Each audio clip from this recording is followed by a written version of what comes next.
So let's move on though now to I think is a fun team, and the team. This team had a very frustrating season because they were 6-11, but the Las Vegas Raiders could have absolutely been 11-6. Yeah. So let's evaluate their season and see what they need to do in the offseason. But before we do that, if you have not already, smash that subscribe button and hit that bell so you can get notified when Ryan and I create new content. Ryan, the Raiders, I think I think they only lost one game. Let me double check. Well, I'll check it while I'm saying it. But I think they only lost one game I have it up. by more than one score, and that was at Saints 26-0 game. I think every other game they might have had one. They might have had one like late at the end of the season, like the Chiefs game. I think they got blown out in. Yeah, the only other one was the Chiefs game that was 31-13. That was I didn't even. That was week 18. So, but even the 49ers game, the week before that, they played tough. With even Jarrett Stidham was a QB, and like they played him really tough. Yeah, and they played him really tough. I think they hit on the Devontae Adams trade. Derek Carr is not coming back, so that's going to be probably the main talking point. He's released. Oh yeah. No, he's not coming back. Yeah. So. And like for me, I think you just look at this offense and like what it could have been. Josh Jacobs led the league in rushing yards, yet they still only have the 17th rushing attack in the NFL, which makes zero sense to me. But he was literally their only rushing weapon. Wait, say that again. Josh Jacobs led the league. No, I know. They were 17th overall. Yeah. And that has to include like sack yards then. Because he had 1,653 rushing yards. He was the rushing leader. Yeah. So Chicago averaged the most with 177.3 rushing yards a game. Las Vegas is at 17. Averaging that's per game. Oh, that's per game. I thought you meant I thought it was just total rushing yards. Okay. Sorry. I missed that part. But yeah, like I mean it's everybody except the Bills and Bengals divided by 17. But he was their only rushing threat, right? They had no other running back behind him that was getting significant carries. Like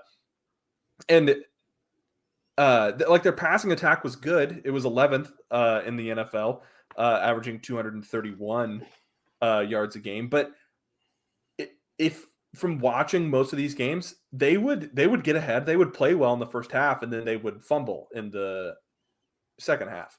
Mm-hmm. As easily as they could have been 11-6, they could have been 4-13 also. I look back at the Patriots game that they won, which is just the dumbest play in NFL history, in my opinion. And like that I can't really say it's a loss, but that's at least an overtime game if Ramondre Stevenson just gets tackled. And I don't know. This team was so odd and kind of like hard to put a finger on. The one thing I will say, so Josh McDaniels had a former head coaching stint with the Denver Broncos. That's when Jay Cutler and Brandon Marshall were there. So Josh McDaniels had a good season with Jay Cutler and Brandon Marshall, and then he alienated Jay Cutler and cut him, which then alienated Brandon Marshall, which made him very unhappy. And now he has his second head coaching stint with the Las Vegas Raiders, has a statistically productive season with Derek Carr, alienates him and cuts him. And then now he has Devontae Adams over here, very, very unpleased, just kind of alienated from management. And I just think it's an interesting situation. It's like you go into it with a franchise quarterback, you extend him, and then you cut him. Now you have to carry his cap space, as well as find another franchise quarterback. Like it doesn't make any sense to me, the moves that they've made. Yeah. Well, I don't know if I don't know how much cap space there's. Well, they saved a lot of money. Yeah, they saved like $40 million. However, they still have to pay him the rest of the guaranteed money, which I want to say he had $60 million guaranteed.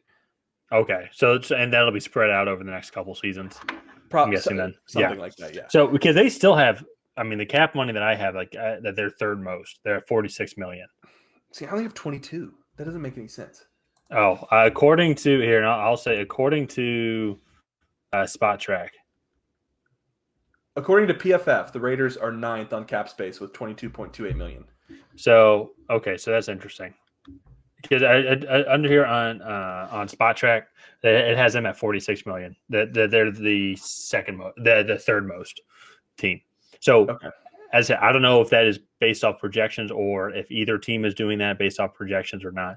So they still have a decent bit of cap space. Well, except that's a pretty big difference actually on the difference between the two. So we got to figure out how much cap space that they actually do have.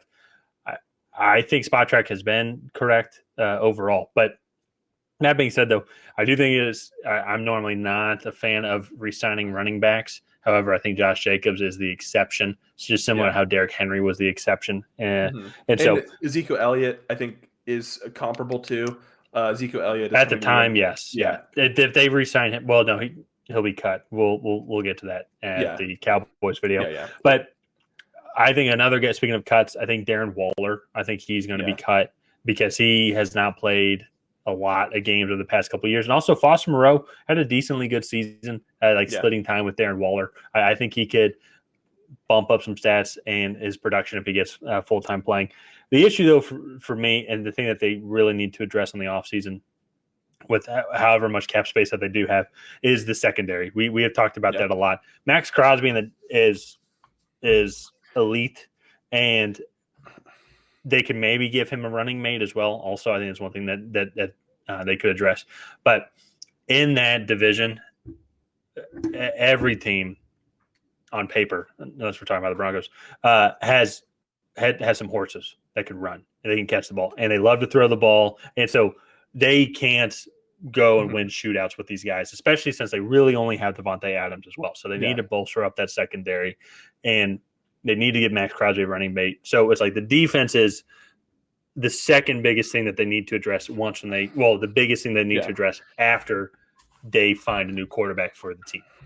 Yeah, that's I mean, I agree with that. There are a lot of rumors circling Jimmy G's next landing spot, trading for Aaron Rodgers.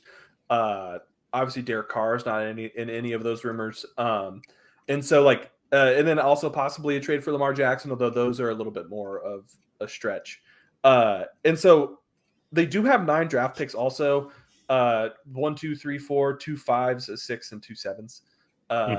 And so it's really interesting what they're going to do. I have very little faith in Josh McDaniels to go and rebuild this roster, especially I see a lot of the similarities of what he did in Denver. And I just he traded back up into the first round when he was in Denver to draft Tim Tebow. And then I just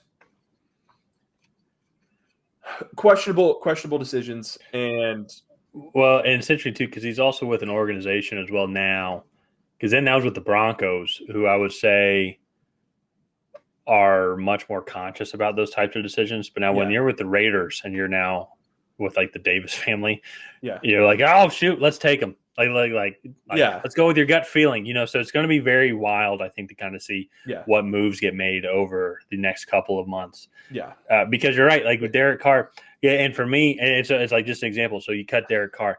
Now you're going to sign Jimmy G. Is that really that big of an improvement? Is it a downgrade? Is it a downgrade? I would say at minimum, it's not an improvement. It is status quo, and that's it.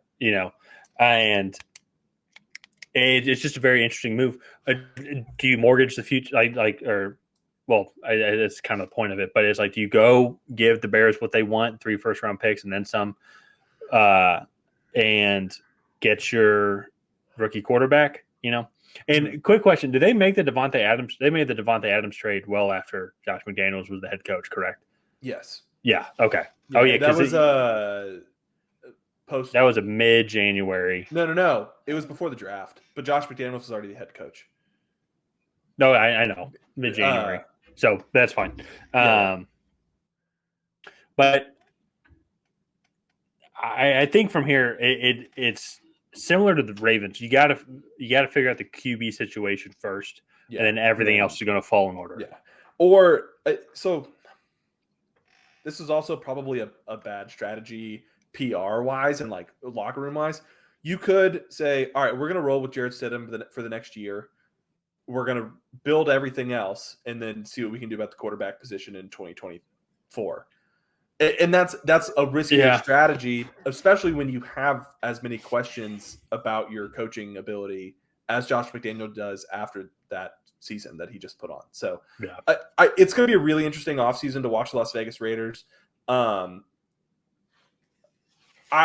have a feeling they're going to make a trade or sign Jimmy G.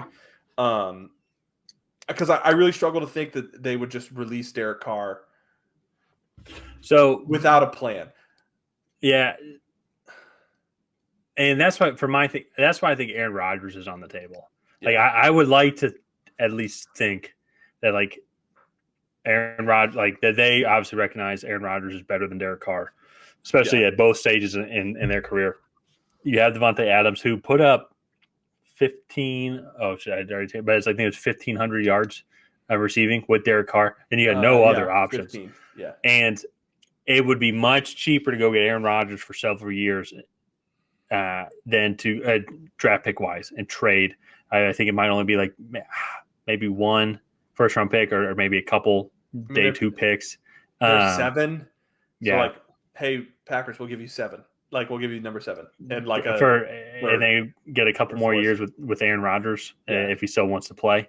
Like, then have him go back to Devontae Adams. You have that running game because their offensive line, not horrible. Not horrible. I think it was actually, let me see, I think it was 10th. And so, yeah, it was 10th overall. That's a lot of that had so. Yeah, well, a lot of it has to do with, that's what Josh Jacobs has to be thankful for. So, is a great offensive line play. Mm-hmm. I think if you get Rodgers, and then if you can go draft like with your second pick, Xavier Hutchinson, Rashee Rice, one of the top day 2 receivers, I think it could be an interesting fit. And then keep building up that secondary. So, yeah. But I think that's going to wrap up the Las Vegas Raiders. They have an interesting outlook for 2023, that's for sure. And I'm really interested in actually following this team just to see kind of what moves they make and how it pans out for them. So.